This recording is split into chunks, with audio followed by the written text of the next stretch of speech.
I know you are wondering why, of all the things done to Igbo people in this country, they are the only tribe that are so proud of their heritage. I've never seen any other tribe that is so proud of their heritage.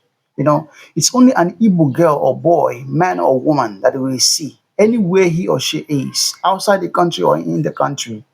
They will always be saying Igbo Amaka, Igbo or nothing. Doing their dance and all that on social media. So proud to be an Igbo man. I'm telling you, it's Igbo or nothing.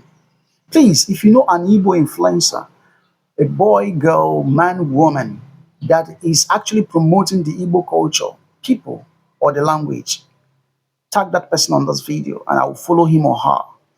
And also, if I'm not following you that tag the person, I will follow you up. Thank you so much. Igbo Amaka. Chai. Chai. Igbo or nothing.